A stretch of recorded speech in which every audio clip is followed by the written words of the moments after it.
Welcome back to AFTV, everyone. Welcome back to the Tactical Insight Show. A disappointing draw for Arsenal against Brentford, but there's so much around that draw, and it's not just on the pitch stuff. We are, of course, going to talk about the on-pitch stuff. It is Tactical Insight. We are going to look at where, forgetting the whole VAR referee controversy, where Arsenal could have done better, where things went right to get the goal, go 1-0 up, where things went wrong when you look at the amount of chances we conceded against Brentford, the equaliser at the end as well.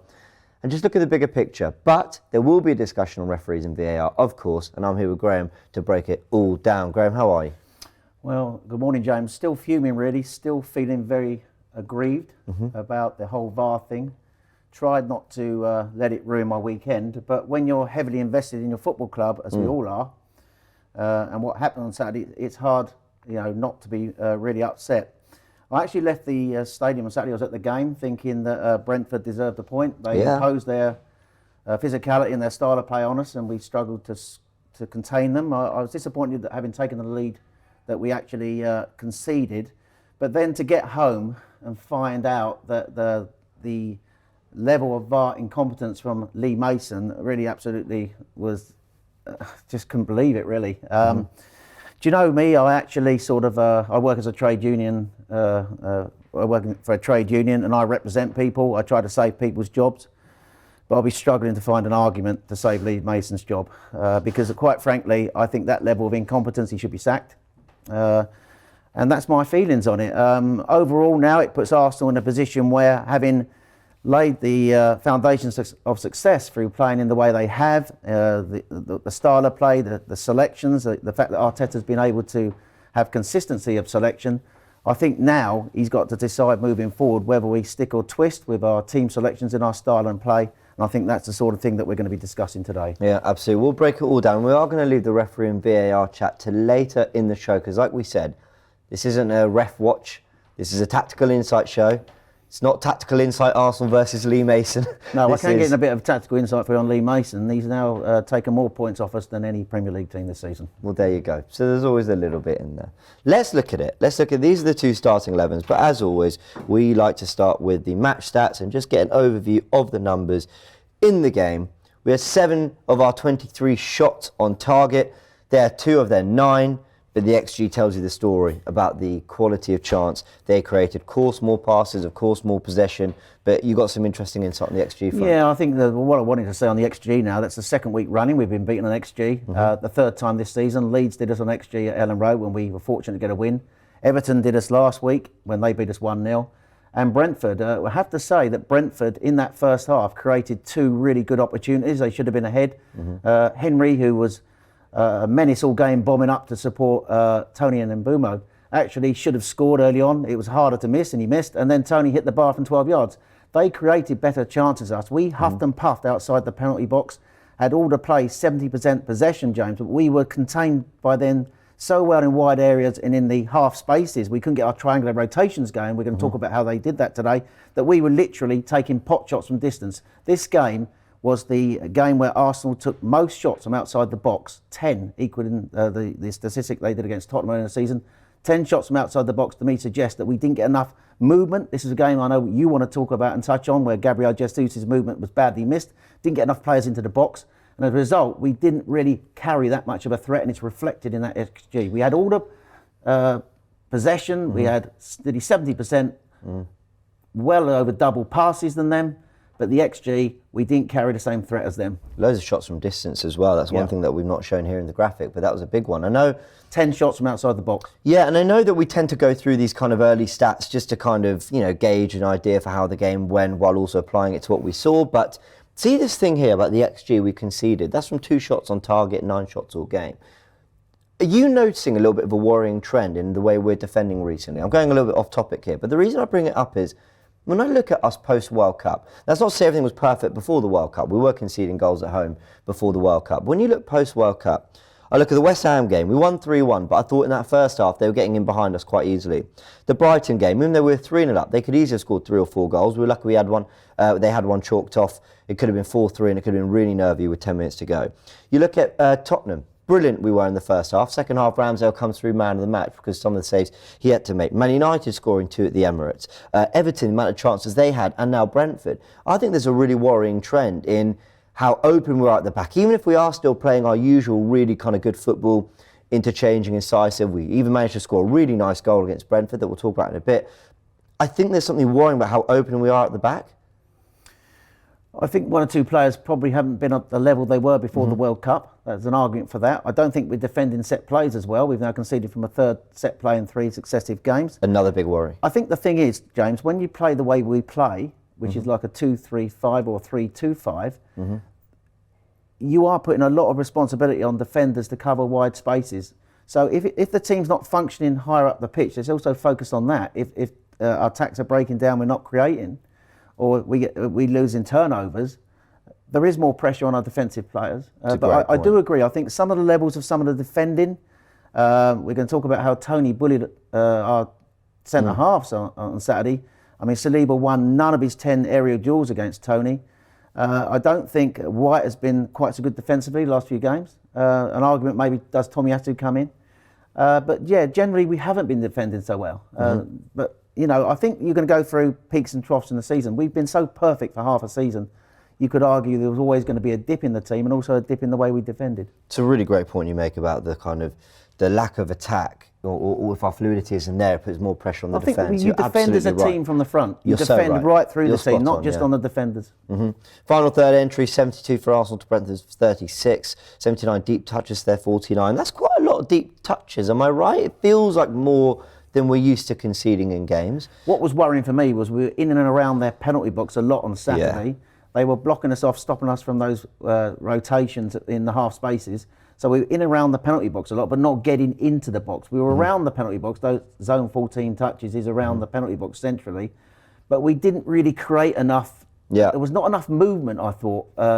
Eddie Nketiah's game is not about movement in the way that Gabriel Jesus is, to move players out of position to create space in the box. We didn't find the angles in the box to unlock them.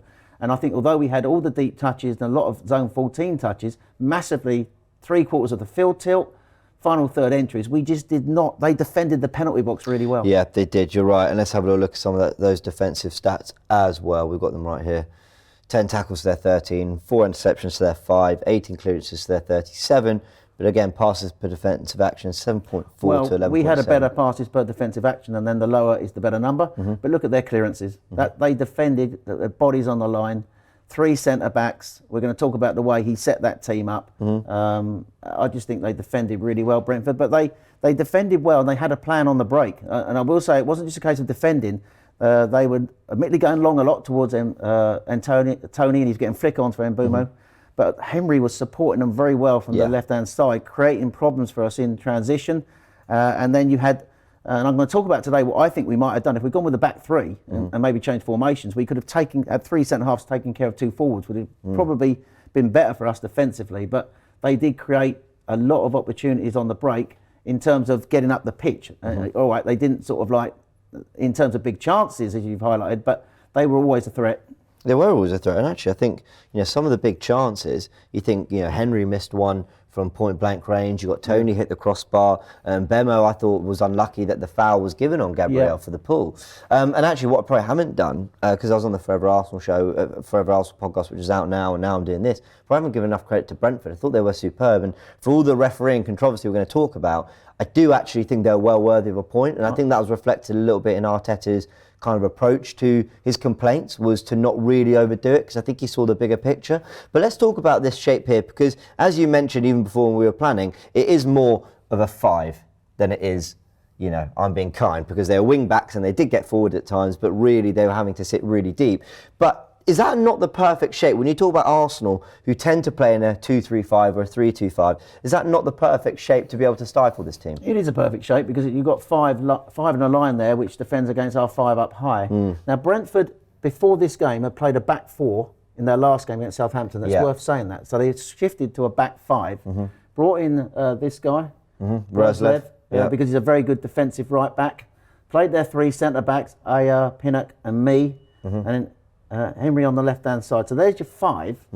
So the reality is, we've seen in previous games like Everton and Newcastle, the blueprint that those teams adopted was a back 4 but with 5 in front.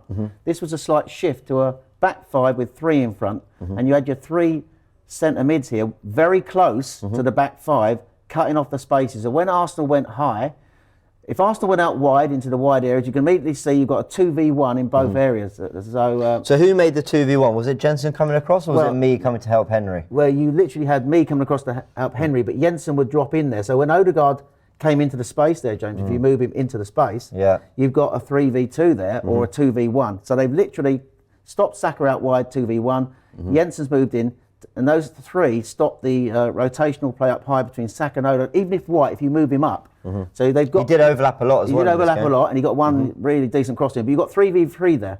And then on the other side, which is not our strongest side, you got Roslev there on the right. Ayo would come across, so you move him over, and then Janelt would drop in. Yeah. So he would drop in. So if Xhaka came in here, and Zinchenko would not overlap too much. No, he was Zinchenko very would come in here. tucked in, yeah. But they've got that side covered as well. 2v1 out wide, and they've got 3v2 there, and they've got a 3v2 or a 3v3 here. So they've literally stopped stopped us out wide. And Frank talked about stopping Arsenal in wide areas, always having two against our two wingers, and this is what teams are doing a lot now. Well, that's pretty much standard for me.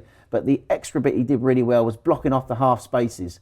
So he always had three in those areas, and they defended really well as a team. They were very disciplined, blocking these spaces, I thought, for the whole game. Yeah, you're absolutely right as well. I noticed it with Jensen, because actually the goal we scored, it's Saka who goes around Jensen. I think Jensen's looking for a bit of a shirt pull, but obviously wasn't given, and it was him he manoeuvred around to your right. Those central midfielders had a lot of work to do, but I think they were able to do it because of the immense amount of cover they had in that back five there, Brentford. What would you have done differently? We explored that last week against Everton, and I think it sparked some good debate and discussion in the comments. Anything you'd have done differently here? I think you had maybe one or two options. Hindsight's a wonderful thing. Hindsight's a wonderful thing, but I was thinking this on Saturday, actually. I was in the game Saturday, and I had a lower seat than usual, so I was down on the side where Saka put the ball across. That's the one side he got in behind and put the cross over at the back stick, and we overloaded the back stick, and Trossard scored. So I was thinking at the start, because we started really well second half, admittedly, but could we have switched the wingers over? Switch Martinelli and Saka? If you switch them over, and then I'll talk about what I believe that gives. I did notice them cutting across field more than we did against Martinelli Everton. particularly. Yeah. Trying to Martinelli making runs out to in to try and have a presence in the box more than he's done before. The advantage of this is when teams compact covering this space, you can't get inside. Why not go outside? Yeah. So Martinelli could go. He's right-footed. So if he's on the right side, he can go outside, or even just put a right foot cross across.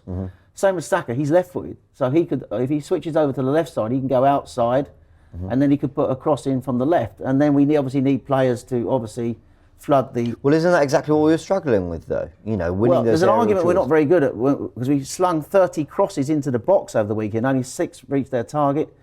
But if we're committing to play this way, you would look to maybe get more players into the box. Xhaka, I know Xhaka's not getting into the box so much as he did early in the season. Xhaka could come more into the box. I think he tried at times against Brentford. Nketiah can come into the box, and I think the key is the winger who's actually not involved in the play. He needs to come into the box on that side as well. So if Martinelli's on this side looking to get a cross in from the right, you get Nketiah and Xhaka into the box, and Saka also trying to come into the box from that side as well. So you try and flood the box. The other thing I thought about, and we discussed this before we went out this morning, is maybe change shape. Maybe change shape, James. Maybe go 3 at the back. So if you put, for me, 3 centre-halves. So you're going Gabriel, Saliba, White, yeah. So I'm moving 3 centre-backs. Now, the advantage of that, if you move Tony Mbeumo up top there, you've now got a 3v2. Now, we were literally 2v2 whenever they looked to break on Saturday. If you've got 3 centre-halves now, James, in that space there, you've got 3 to take care of 2 forwards, right? Yeah, 1 to engage and 1 to cover. Yeah. So then, move Saka. I'm going to move Saka back to wing back on this side. Martinelli back onto that side, at the moment. And then I am going to take off Zinchenko. Oh, okay, interesting. Yeah, doesn't want to come off. There he is. Yeah. And I'm going to bring on Chiellini. Okay. To give us that wide option. And then I'm going to have Partey and Xhaka. Partey and Xhaka in the middle. So we've moved away now. We've moved away from the principles of Xhaka playing up high. But now we've got our 3, we've got our 4, including 2 centre mids, 2 wing backs. So where's Tierney? Up Tierney's here, going to be up high, and I'm going to take Martinelli off. You could have kept him on. I'm going to take Martinelli off there, James. Yeah. And I'm going to bring on Trossard, because he's very good at. I think he added a lot of energy to the team when he came on Saturday. Yeah. But he's very good coming from out to in. and I'm getting him closer to Nketiah, and I'm moving Odegaard now into the number 10 position. Oh, I see. Right, so I'm moving him in there. Yeah. So I've now got a 3-4-1-2.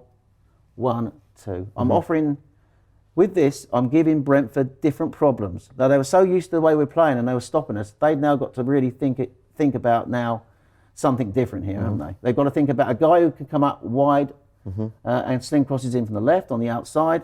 They've got to think about Saka now, who's on this side. He can use his right foot to come inside. And we've got Trossard close to Nketiah. We've also got Odegaard now central, and he can create in the number 10 position from central. We're giving them a different problem. That would have shifted the way their centre mids might have played. Possibly would have asked questions of what their wing backs would be doing, because and also we've taken care of the threat of Tony on the break, flicking onto Mbeumo, which was a constant threat all game. I think this was an option he could have explored.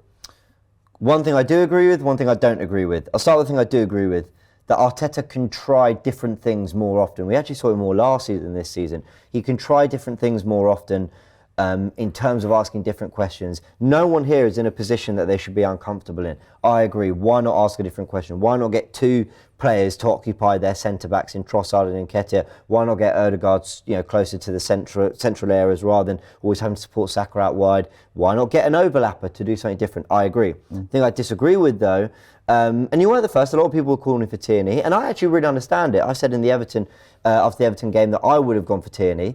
I know Dave Jordan is not, he watches this channel. Thank you for all the support, Dave. He's always in the comments saying, why is Tierney always seen as a solution? Normally I disagree, but I would agree with him on this one, if he holds this opinion as he normally does, that I don't know if just overlapping, whipping balls into the box would have done a lot, because that is what they were dealing with so well, Brentford. But it would have also worked at Brentford early in the season. Tierney was... Well, that is true. But at the end of the day, I'm not just relying on Tierney. No. I'm not saying we send everything out to that side and rely on Tierney. I'm just saying it's an option. Yeah, no, I agree. Just talk about changing the dynamics and maybe evolving as a team. I think we're going to have to evolve as a team. The success we've had this season has been built on the foundation of stability and team selection and the way we played. But teams are starting now to work out how to play against us. We have to adapt, I think, to that and maybe change it, offer a different solution in the game.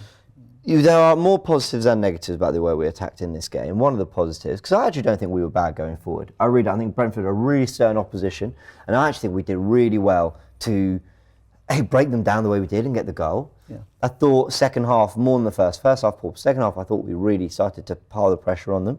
But Trossard, I thought, I want to give credit to him. It's very easy, in the aftermath of defeat, especially in the manner in which, or drop points in the manner of which it happened, it's easy to overlook some of the positives, but he was a real positive. Got a goal, 2 shots in the game, 15 out of 16 attacking third passes completed with 2 out of 3 take-ons as well. I thought he looked lively, I thought he looked bright, I thought he showed a great range of passing as well. He was coming into those central areas, sometimes Zinchenko overlapping, and, picked out some really good passes into Odegaard, into Nketiah. Obviously, it's a brilliant finish. This is one, the ball's come across to him, and it's not like the goal's there and he's just got to open his foot out. He's actually got to then open his foot, but then guide it back towards goal, because he's slightly further away from it. And I just thought he did really, really well. Yeah, I think he had real energy when he came on, and I think he'll be pushing now for a start on Wednesday night. I think. Would you start him on Wednesday? I would. I would take. Look, Gabby's been fantastic, and I think he's got a big role to play in the rest of the season. But I think Trossard's come in, and I think his energy he's given to the team. He understands when to sort of attack that space, which I think sometimes he offers us a different option. So there's an argument against City of sticking to what we've got and the way they're going to play. But I think that he added real energy to the team, and I think he's pushing for a start. I personally would sit with Martinelli. Again, I said it in favour of Arsenal, that I think for me, it sends a really, really strong positive message from Arteta to say, look, you guys are going through a blip, but I'm sticking by you. Yeah, fair enough. And this is the big game, the City home game that we've all been waiting for. It's been kind of lingering over us. Go out there and show us what you can do. I think when you're a top team, I think you have a squad. Yeah, and that I think is very players true. understand that they're part of the squad, and although you won't want to be left out, City rotate all the time. That's true. Do we know who's going to play on the right and left-hand side of their attack on Wednesday night? No, very true. And they threw up some real tactical headaches in their win against Villa. Now, what I've got here, I've got Eddie Nketiah. This is from WhoScored.com. Eddie Nketiah's 43 touches against Brentford. Now, again, I need to caveat this by saying I actually thought Nketiah was very bright. I thought he looked like one of the players most likely to do something. He was trying to get shots away. He was trying to link up. You can see from his touch map, he really did sort of try and go into different areas. So this is not to take away from Eddie Nketiah at all. Very difficult job. But I do think when I watch him, I do feel like there's a little bit of a gap at that tip of that diamond where, you know, you've got Partey, Odegaard, Xhaka, and then there's Eddie Nketiah. Now, or Gabby Jesus. Now, again, in terms of touches in this kind of central area here, there's not that many, but then I guess you're not, you know, I'm going to show you some other touch maps. But what we also saw, but sorry, let me say, I forgive that because he's sort of looking for something to come into the box, and I understand that. But what we also lack a little bit sometimes is that kind of combination play out wide. And you sent some past combination numbers with Martinelli that we're going to go through in a sec. But what I want to show is compare it to Gabby Jesus' touches against Brentford in the away game, which we've got here. Again, a much bigger cluster here to the left, a couple in this kind of zone 14 areas, and then a bigger cluster out wide as well. Okay, we're shooting from right to left, by the way, in this one. That cluster in that area there is where he's particularly working with Gabriel Martinelli. So as much as we sort of like highlighted that maybe Gabby Martinelli has not been as effective recently, I think the fact that Gabriel Jesus has come out the team has affected in the fact that he doesn't get the support in those areas. Look at that, the cluster where Jesus is working, and Nketiah is more here and more over here, supporting Saka and Odegaard. So there is an argument that Martinelli's been affected, and Nketiah can't replicate with his movement and the way he combines with Martinelli. As well as what Gabby Jesus does, and I think I hope you're going to show it today. But the Nketiah to Martinelli and Martinelli to Nketiah combinations was really low. But we're going to touch on that absolutely. It's 58 touches in that game for Jesus to Nketiah's 43, so 15 more touches away from home in that game. But also, if you look at the Wolves game, again, similar thing. We played a 5-3-2. Where's he popping up? Okay, yeah, he's getting a shot. He's in the box. But again, look how many wide. Okay, not as many in that central area, granted, but really wide. And he's able to combine with Saka and Martinelli. When he pulls wide, they're going more central. So I think we're lacking something in that fluidity in the front three. And it's not take from Eddie Nketiah. I get it. He's doing it in a slightly different way, and he's doing it really well. But it was just, we're talking about a £45 million star man, our number 9. He's going to be missed no matter how well Nketiah is doing to a degree. And I think you saw it in this game. Now, you talked about pass combinations, and you're absolutely spot on to bring this up. This is all you. You've sent this over. And it's a pass combination. This one is from Martinelli to, and then these separate players. So this is how many times Martinelli actually passed the ball to these 6 players. Take it away. Well, I'm just saying that obviously you see the high combinations with him, with Zinchenko and Partey, but look at the combinations between Martinelli and Nketiah. So Martinelli only passed to Nketiah 2 times, combining 2 times when he had the ball, passed into Nketiah. And if you do the other pass combo, you'll see the other way. Where is it? Here it is. Again, look at that. So when it was So 2 Martinelli from Nketiah. Yeah, 2 again. Yeah. So you can see there's not real much combination play between them, is there? No, and then look how many times he's getting the ball from Zinchenko. You know, it shows that again the ball's going out to him a lot. But I'd even want this number to be high. How many times Martinelli's getting it from Xhaka? Because that's your inside 8, your advanced midfielder on that side.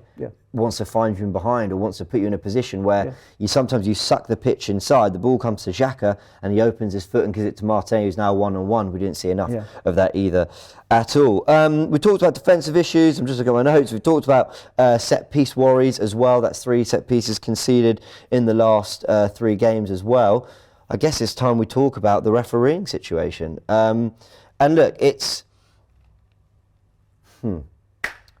Let me just regain composure before we go wild on this and just say, firstly, there were issues across the whole weekend.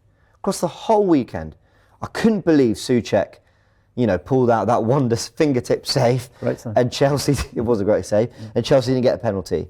I cannot believe that they drew the lines on the wrong Palace defender to deny Stupinian and Brighton the goal. I cannot believe Lamina was sent off for a second yellow card for his protest, despite Neves and Moutinho being the first to protest. I don't think Lamina had even got near the referee before he whipped out the yellow card. And then this as well. You can even say, in my opinion, it was a bit harsh on Mbeumo that the goal was disallowed with the pull on Gabriel's shirt. But okay, I can see why that was given. What's happened here is nothing short of an absolute disgrace, Graham. Actually, let me read you out a couple of headlines I've got here that I've just screenshot on my phone. This is from February 2021. The PGMOL may stop Mike Dean and Lee Mason working together after Southampton and West Ham controversy.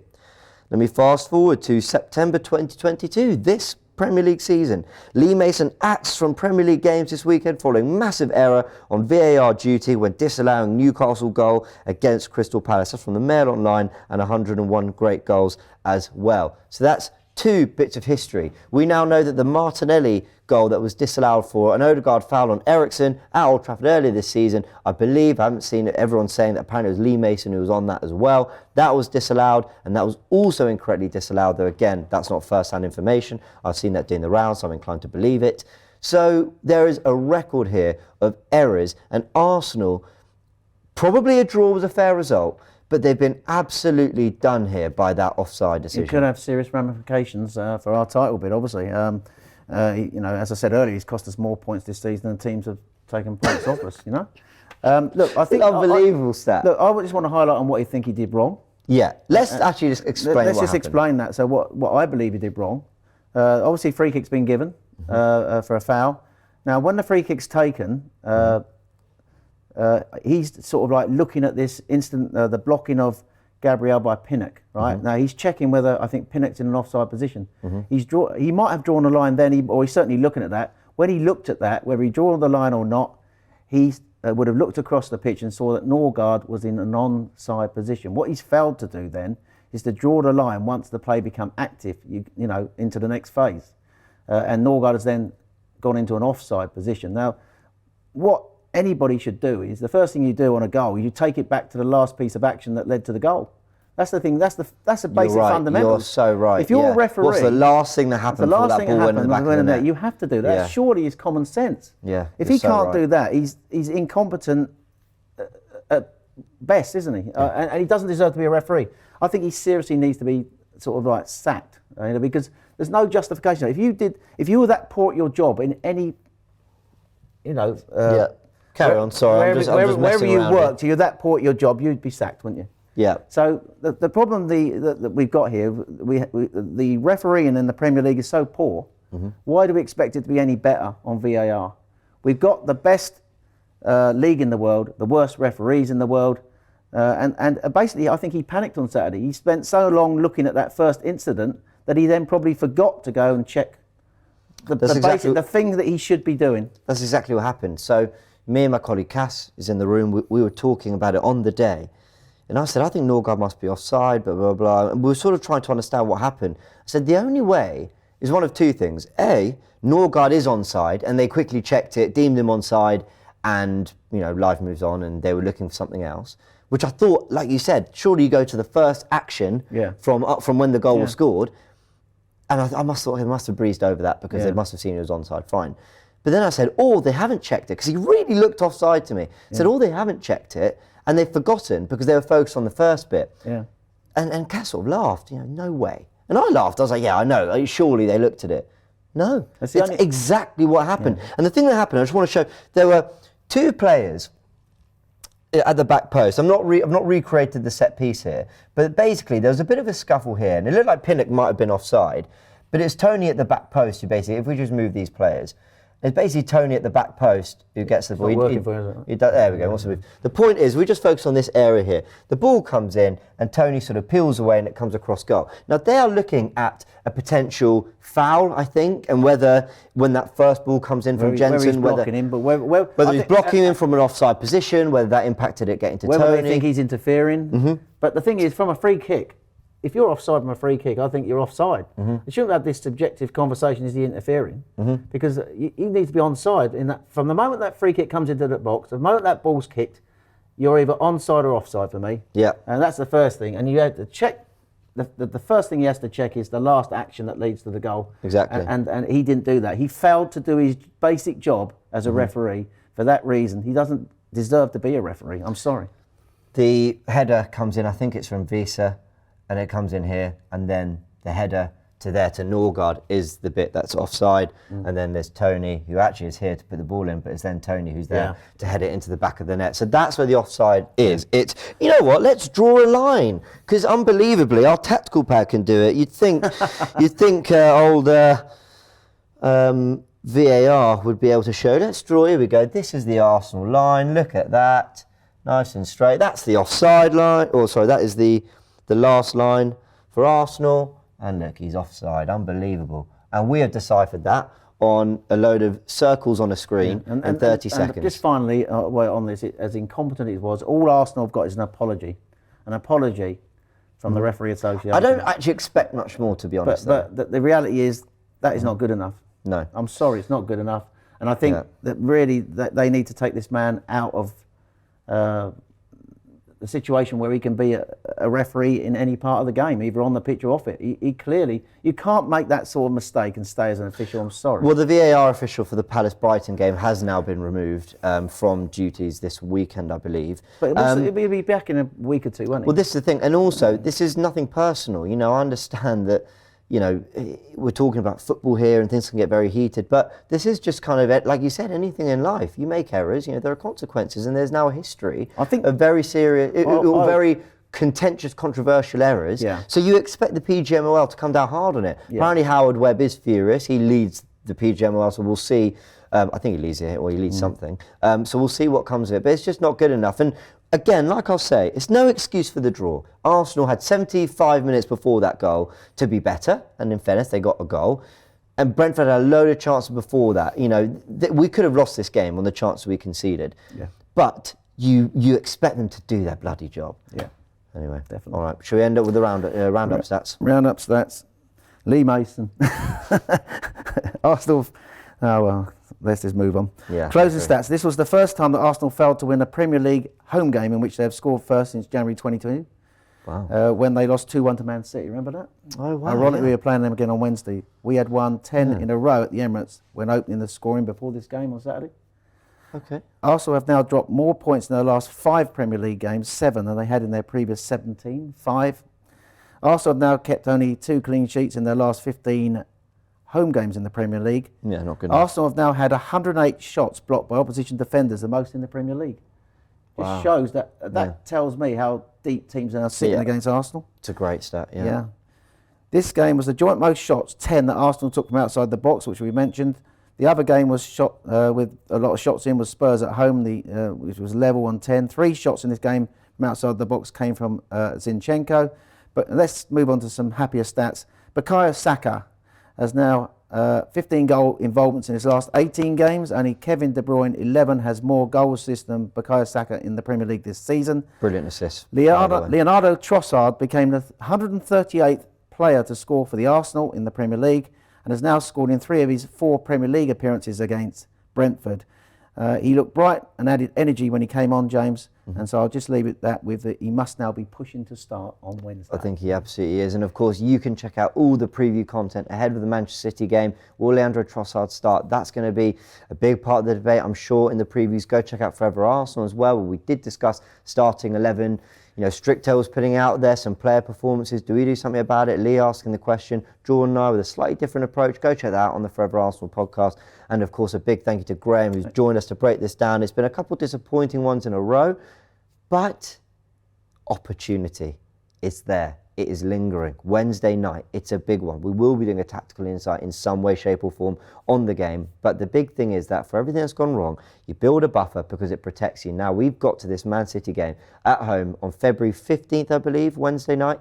It's an opportunity to go 6 points clear with a game in hand. Put ourselves in a better position than we've been in all season. That would be a better position than we've been in any point in this season, despite the recent run of results. So it's a massive opportunity.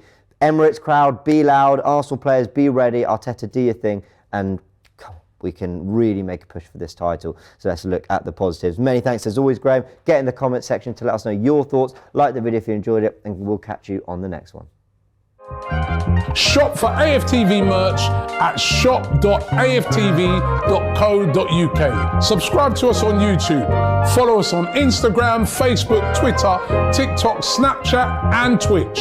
We've got content for every platform, so check it out.